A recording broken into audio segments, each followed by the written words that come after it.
Hello guys, welcome back to another video. और आज के इस वीडियो में हम लोग जानेंगे कि 25,000 से लेके 15,000 के बीच में कौन से नॉन चाइनीज स्मार्टफोन्स है। तो बिना कोई टाइम वेस्ट किए चलिए वीडियो शुरू करते हैं। वीडियो में बढ़े उससे पहले मैं आपको आगे बता देता हूँ कि इसमें सैमसंग के अलावा और कोई फ़ोन नहीं है, क्योंकि इसका बहुत सारे मेजर रीजंस है। आप सोच रहे होंगे कि मोटरोला और नोकिया के फ़ोन्स क्यों नहीं है, तो इसका कारण ये है कि मोटरोला एक लिनोवो ओन्ड कंपनी है जो कि एक चाइनीज़ कंपनी है, और दूसरा नोकिया जो है एक एचएमडी ग्लोबल बनाता है, वो भी चाइनीज़ कंपनी है। अगर हम लोग एलजी, सोनी, आसूस के बारे में बात करें तो इनके कोई भी प्रोडक्ट्स 15,000 से लेकर 25,000 के बीच में नहीं थे, तो इसलिए सैमसंग। तो बिना कोई टाइम वेस्ट किए आगे लिस्ट के अंदर बढ़ते हैं। तो सबसे पहले जो प्रोडक्ट है ये है सैमसंग गैलेक्सी का M40। काफ़ी पुराना है, मतलब 1 साल के आसपास हो गया इसको।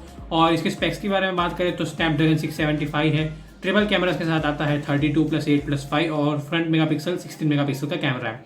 TFT डिस्प्ले है, होल पंच डिस्प्ले है। मतलब स्पेक्स तो मतलब जो आपको लगता है कि भाई जो सैमसंग देता है उसके हिसाब से ठीक है। दिखने में काफ़ी अच्छा है, मतलब होल पंच डिस्प्ले आता है, और जब भी लॉन्च हुआ था तो ये सैमसंग का पहला होल पंच डिस्प्ले था। TFT है, लेकिन सैमसंग की आपको डिस्प्ले की क्वालिटी पता है, तो मेरे ख्याल से तो डिस्प्ले अच्छा होना चाहिए। और इसके अगर रैम और स्टोरेज की बात करें तो 6GB प्लस 120GB के कॉन्फ़िगरेशन में आता है, और बैटरी 3,500 की है। इसके प्राइस के हिसाब से 16,000 रुपये का जो ये मिल रहा है, मेरे ख्याल से तो सही होना चाहिए। क्योंकि अगर आप इसके जो सैमसंग के नए प्रोडक्ट्स देखोगे, जो M11 और M21, A21 है, ये सब काफ़ी एक्सपेंसिव है और इसके स्पेक्स भी इतने ज़्यादा अच्छे नहीं है। तो मेरे ख्याल से अगर आपको 15,000 के आसपास में देखना है नॉन चाइनीज़ ब्रांड में, तो मेरे ख्याल से तो गैलेक्सी का M40 सबसे बेस्ट ऑप्शन रहेगा। इसकी बेस्ट बाय लिंक्स और इसकी डिटेल स्पेक्स मैं आपको लिंक में डाल दूंगा। तो चलिए अगले प्रोडक्ट की तरफ बढ़ते हैं। तो ये नया नया है, ज़्यादा नया भी नहीं है, लेकिन काफ़ी अच्छा प्रोडक्ट है मेरे ख्याल से। तो हम लोग जिस प्रोडक्ट की बात कर रहे हैं ये है सैमसंग गैलेक्सी का M21।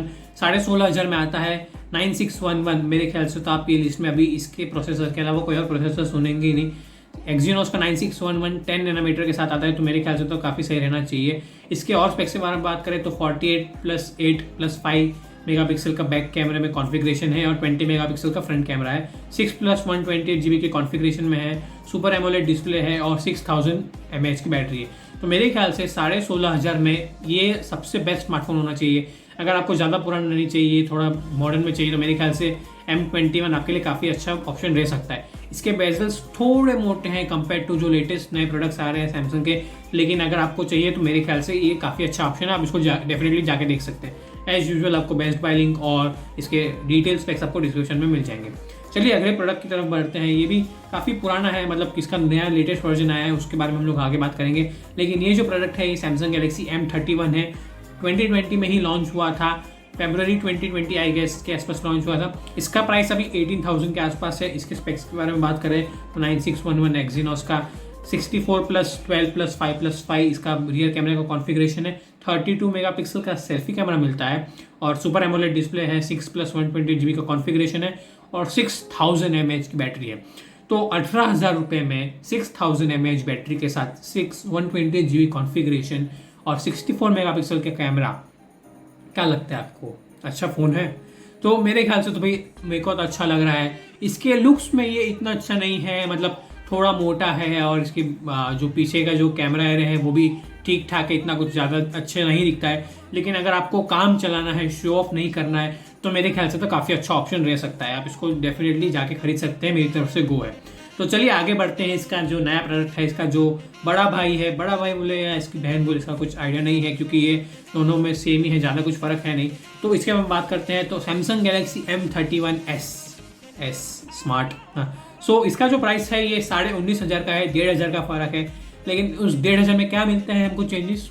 स्पेक्स में जीरो चेंजेस है। स्पेक्स में क्या? Zero changes. लेकिन लुक्स में क्या?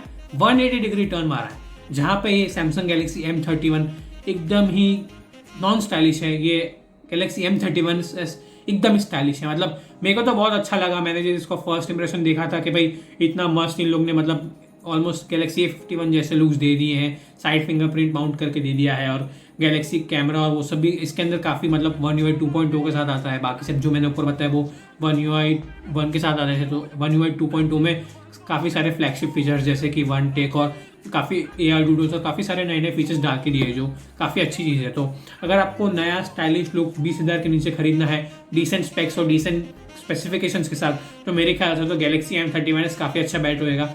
इसका 2-3 रीज़न और है, क्योंकि ये अभी अभी मेरे ख्याल से प्राइम डे पे लॉन्च हुआ है, और दूसरा क्या है कि इसको आपको अपग्रेड्स काफ़ी ज़्यादा मिल सकते हैं, क्योंकि नया नया लॉन्च हुए तो आपको आसानी से 1.5-2 साल के सॉफ्टवेयर अपडेट्स मिले जाएंगे। तो अगर आपको 20,000 के नीचे खरीदना है तो ये मेरी तरफ से टॉप स्पेक है।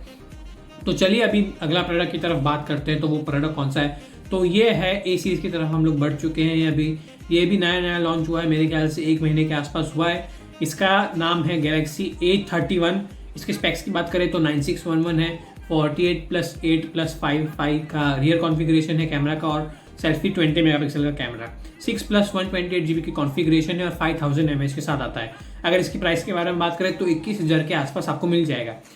अभी आप बोलेंगे कि भाई M31s और इसमें फ़र्क क्या है, हम लोग ज़्यादा क्यों दे 2,000 रुपये। तो इसका प्राइमरी रीज़न क्या है, जो A सीरीज़ है सैमसंग की ये है S सीरीज़ के नीचे वाली, और M जो सीरीज़ है ये है A सीरीज़ के नीचे वाली। तो भले प्राइस में 2,000 का ही फ़र्क हो, लेकिन जो टीयर जो होती है, मतलब जो टीयर्स होती है उसमें काफ़ी ज़्यादा फ़र्क रहता है। अभी आपको पूछना होगा कि भाई इस टीयर का हमको क्या लेना देना, तो भाई लेना देना है। तो अगर आपको पता हो कि जो सबसे नए फीचर्स जो आते हैं वो सबसे पहले नोट या आई सीरीज़ में आते हैं, उसके बाद A सीरीज़ में आते हैं, उसके बाद M सीरीज़ में आते हैं। तो अगर सॉफ्टवेयर अपडेट्स की बात करें तो सबसे पहले जो अपडेट्स आएंगे वो A सीरीज़ में आएंगे। तो अगर आप एक टेक्नोलॉजिकल एंथुजियास्ट हो, गीक हो मेरी तरह, तो आपको 2,000 रुपये के ज़्यादा ये आपको खरीदना चाहिए। इसके और 2-3 मेन रीजंस क्या है, क्योंकि M31s में आपको इन डिस्प्ले फिंगरप्रिंट स्कैनर नहीं मिलता है, A31s के अंदर मिल जाता है। आपको सैमसंग पे का सपोर्ट मिलेगा, आपको जो फ्लैगशिप फीचर्स होते हैं उसका सपोर्ट मिलेगा, आपको जो सॉफ्टवेयर ऑप्टिमाइजेशन होती है उसका ज़्यादा अच्छे से सपोर्ट मिलेगा। तो ये काफ़ी अच्छा फ़ोन हो सकता है। तो चलिए लास्ट फ़ोन के बारे में बात करते हैं। ये फ़ोन जो है ये खुद मैं पर्सनली यूज़ करता हूँ, गैलेक्सी A51। स्पेसिफिकेशंस के बारे में बात कर लेते हैं तो 9611 Exynos, 48+12+5+5 और 32 मेगापिक्सल का सेल्फी कैमरा है, सुपर एमोलेड डिस्प्ले है, 6:128 GB का कॉन्फ़िगरेशन है और 4000 mAh की बैटरी है। अभी इसकी स्पेक्स भी लगातार A31 जैसी सेम है, लेकिन इसके अंदर हम लोग बात करें तो इसका प्राइस ज़्यादा है, लेकिन इसकी जो क्वालिटी है, इसका जो बिल्ड क्वालिटी है, इसकी जो स्पीकर क्वालिटी है, इसका जो डिस्प्ले साइज़ है, इसकी जो एस्पेक्ट रेशियो है, मेरे ख्याल से काफ़ी ज़्यादा अच्छे हैं। तो मेरे ख्याल से ये अभी डिस्काउंट बार्गेन करोगे तो 22-23 हज़ार के आसपास का मिल जाना चाहिए। मेरे को करीबन ये 22,000 का पड़ा था शायद, हाँ 22,000 का पड़ा था, तो पड़ जाना चाहिए। मतलब जो भी फ़ोन्स बताया है मैंने सैमसंग के होते हैं। सैमसंग में अभी आपको सबसे बेस्ट पता हो मैं क्या होता है, एक तो जो सॉफ्टवेयर होता है ना इनका, ये बगलेस होता है, मतलब बग फ्री होता है, ये बहुत ही कम बग्स मिलते हैं, कंसिस्टेंसी रहती है कि मतलब आपको पता है कि भाई ये ऐसी एक चीज़ आया तो इसका ये पूरा फ़ोन हमारा ख़राब नहीं कर देगा। तीसरा क्या होता है, सिक्योरिटी आज के ज़माने में बहुत इंपॉर्टेंट है। आपको पता ही होगा हमारे गवर्नमेंट ने कितने सारे चाइनीज़ ऐप बैन किए थे और ये चाइनीज़ स्मार्टफोन कितने हार्मफुल हो सकते हैं।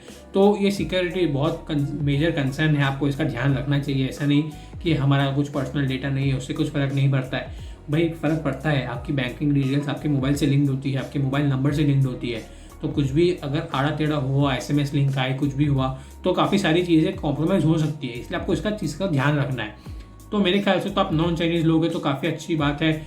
लेकिन अभी बेस्ट ऑफ द बंच कौन सा है, इसमें से सबसे बेस्ट प्रोडक्ट कौन सा है, तो हम लोग आपको बता देते हैं। 20,000 के आसपास में आपको बेस्ट प्रोडक्ट मिल सकता है, या तो A31 या M31s। ये दो प्रोडक्ट में से आप कोई भी चूज कर सकते हैं। आपको 1-2 हज़ार रुपये ज़्यादा देने हैं तो A31 लो, वरना टाइट बजट पे होता है M31s लो।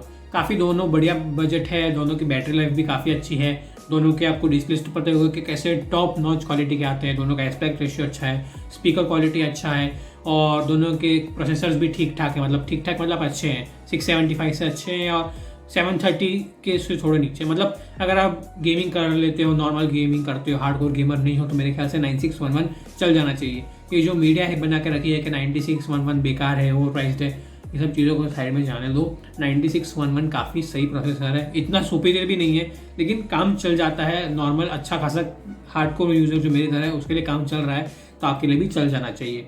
तो मेरे ख्याल से तो ये जो पूरी लिस्ट मैंने आपको बता दी है, मैं पूरी लिस्ट डिस्क्रिप्शन सेक्शन में भी डाल दूंगा, और उसकी जो बेस्ट बाय लिंक्स और फुल स्पेक्स होगी वो भी डाल दूंगा। तो अगर आपको जाके खरीदना है तो खरीद सकते हैं। मेरे ख्याल से तो ये टॉप नॉन चाइनीज़ स्मार्टफोन्स थे। तो बस आज की वीडियो के लिए इतना ही। अगर आपको वीडियो पसंद आई तो सब्सक्राइब कर दीजिए और लाइक बटन दबा दीजिए। बाय।